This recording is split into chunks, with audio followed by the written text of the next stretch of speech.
Hi friends, welcome back to my channel shopping for happy. ഇന്ന് നമുക്ക്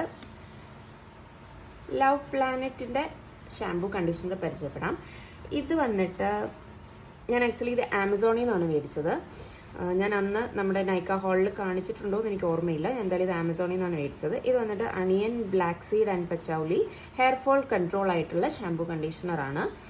ഇത് എങ്ങനെയുണ്ട് എന്ന് ചോദിച്ചാൽ, ഇത് actually no paraben no dyes vegan product ആണ്. പ്ലാന്റ് ബേസ്ഡ് ക്ലെൻസേഴ്സ് ആണ്. ഹെയർ ഒക്കെ നന്നായിട്ട് ക്ലീൻ ആക്കുന്നുണ്ട്. നല്ലൊരു ഷൈൻ തരുന്നുണ്ട്. പിന്നെ ഷാംപൂ മാത്രം യൂസ് ചെയ്യുമ്പം ആക്ച്വലി എൻ്റെ ഹെയർ കുറച്ചും കൂടി ഡ്രൈ ആയിട്ടാണ് എനിക്ക് ഫീൽ ചെയ്യുന്നത്. കണ്ടീഷണറും കൂടെ യൂസ് ചെയ്യുമ്പോഴത്തേനും ഇറ്റ്സ് സം വാട്ട് ഗുഡ്. പിന്നെ എൻ്റെ പ്രൈസ് എന്ന് പറയുമ്പോൾ 350 400 ഫോർ കണ്ടീഷണർ, 350 ഫോർ ഷാംപൂ. രണ്ടും 200 ml ആണ്. നമുക്കൊന്ന് ട്രൈ ചെയ്ത് നോക്കാമെന്നുള്ളൊരു പ്രോഡക്റ്റാണ്. നിങ്ങളുടെ ഹെയറിന് സ്യൂട്ട് ആവുകയാണെങ്കിൽ നിങ്ങൾക്ക് കണ്ടിന്യൂ ചെയ്യാം. ഇത് അതിൻ്റെ ചെറിയ പാക്കറ്റാണ്. പിന്നെ ഉള്ളത് ഇതിൽ നിന്നും വലിയൊരു ബോട്ടിലാണുള്ളത്. അപ്പം ഇങ്ങനെ ട്രൈ ചെയ്ത് നോക്കാൻ വേണ്ടിയിട്ട് ഞാനിത് ചെറുതാണ് മേടിച്ചത്. ഇത് നല്ലൊരു ഫ്രാഗ്രൻസ് ഹെയറിൽ ലീവ് ചെയ്യും. അത് നല്ലൊരു സൂത്തിങ് ആയിട്ടുള്ളൊരു ഫ്രാഗ്രൻസ് ആണ്. പിന്നെ patchouli, onion and black seed oil എന്ന് പറഞ്ഞാൽ നമ്മുടെ മുടിനെ വളരാനും നമ്മുടെ ഹെയർ ഫോൾ ഒക്കെ കൺട്രോൾ ചെയ്യാനും ഒക്കെ ഹെൽപ്പ് ചെയ്യുന്ന 3 ഇൻഗ്രീഡിയൻസ് ആണ് ഇതിനകത്തുള്ളത്.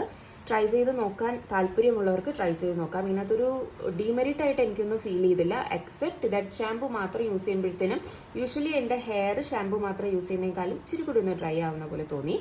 അതല്ലാണ്ട് എനിക്ക് വേറെ ഇഷ്യൂസ് ഒന്നും ഈ 2 പ്രോഡക്റ്റിലും ഇല്ല. So you can try this. Okay, so thank you. ഇന്നത്തെ വീഡിയോ ഇത്രയാണ്. Stay happy, stay blessed.